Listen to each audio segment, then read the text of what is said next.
আসসালামু আলাইকুম এভরিওয়ান। আমরা আগের পর্বে দেখছিলাম যে কিভাবে হচ্ছে মাইক্রোসফট ওয়েবসাইটটা হচ্ছে আপনারা ব্লগারে ইম্পোর্ট করবেন। ইম্পোর্ট করার পর আমরা সব ফিচারগুলো দেখাচ্ছিলাম মাইক্রোসফট ওয়েবসাইটে। সব ফিচারগুলো দেখানোর পর যারা হচ্ছে এই ওয়েবসাইটটা আমাদের থেকে অলরেডি কিনেছেন বা কিনতে চাচ্ছেন তারা অবশ্যই যোগাযোগ করবেন কমেন্ট বক্সের থেকে। কমেন্ট করবেন, আমরা হচ্ছে কমেন্টের রিপ্লাই করব। সো রিপ্লাইতে আমাদের ফোন নাম্বার থাকবে, সেখান থেকে আপনার ফোনে যোগাযোগ করে আমাদের সাথে কিনে নিতে পারবেন। সো যারা চ্যানেলের নতুন অডিয়েন্স আছে চ্যানেলটা সাবস্ক্রাইব করেন, এখন চ্যানেলটা সাবস্ক্রাইব করে দেবেন। যারা সাবস্ক্রাইব করেছেন তাদেরকে অসংখ্য অসংখ্য ধন্যবাদ। দেখেন এখানে কি পরিমাণে ফিউচার দেওয়া আছে। সো হিউজ পরিমাণ ফিউচার আছে। এখান থেকে প্ল্যান যেটা আছে প্ল্যান কিনতে পারবে কাস্টমাররা। প্রিমিয়ামে ক্লিক করলে এখান থেকে দেখেন কিভাবে কাজ করতে পারবে।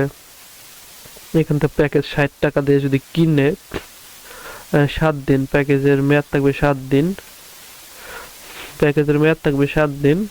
রেফার কমিশন 15 টাকা পাবে। টেলিগ্রাম চ্যানেল জয়েন করার জন্য 15 টাকা, ইউটিউবের জন্য 15 টাকা, ফেসবুকের জন্য 15 টাকা। এইভাবে হচ্ছে ইনকাম গুলা করতে পারবে। সো দেখতেই পাইতেছেন এইখানে হিউজ পরিমাণ ফিচার দেওয়া আছে। এখানে হিউজ পরিমাণ ফিচার দেওয়া আছে। দেখেন প্যাকেজ 2 তে হচ্ছে আপনারা মোট ইনকাম পাবেন, রেফার কমিশন 50 টাকা পাবেন, 30 দিন মেয়াদ পাবেন।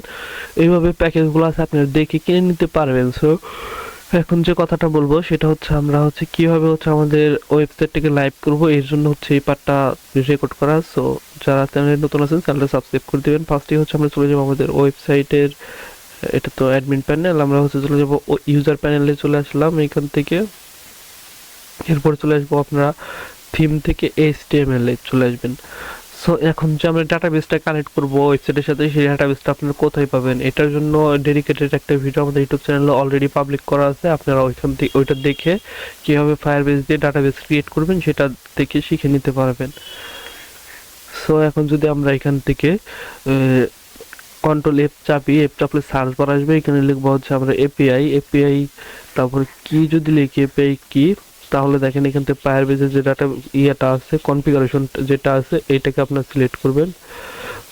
সিলেক্ট করে আমাদের কপি করা যে ফায়ারবেসের ডাটাবেসের যে কনফিগারেশনগুলো আছে এগুলোকে এখানে পেস্ট করে দিতে হবে।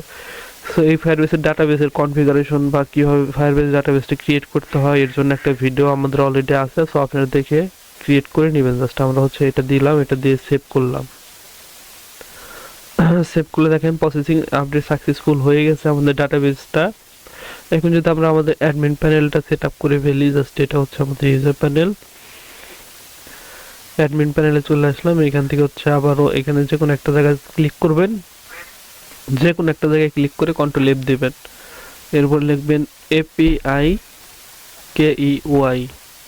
এপিআই কি লিখলে পারে দেখেন ফার্স্টে চলে আসছে এটা। জাস্ট এখন এইখান থেকে এইখান পর্যন্ত সিলেক্ট করবেন। সিলেক্ট করার পর কি করবেন, আপনাদের কপি করা যে ডাটাবেসের যে ইয়াটা আছে, ডাটাবেস ক্রিয়েটের যে এপিআইটা আছে এটা এখানে পেস্ট করে দিবেন, তারপর সেভ করবেন। ফায়ারবেস ডাটাবেসের জন্য যে এপিআইটা আছে এটা হচ্ছে আমরা আপনারা পেয়ে যাবেন।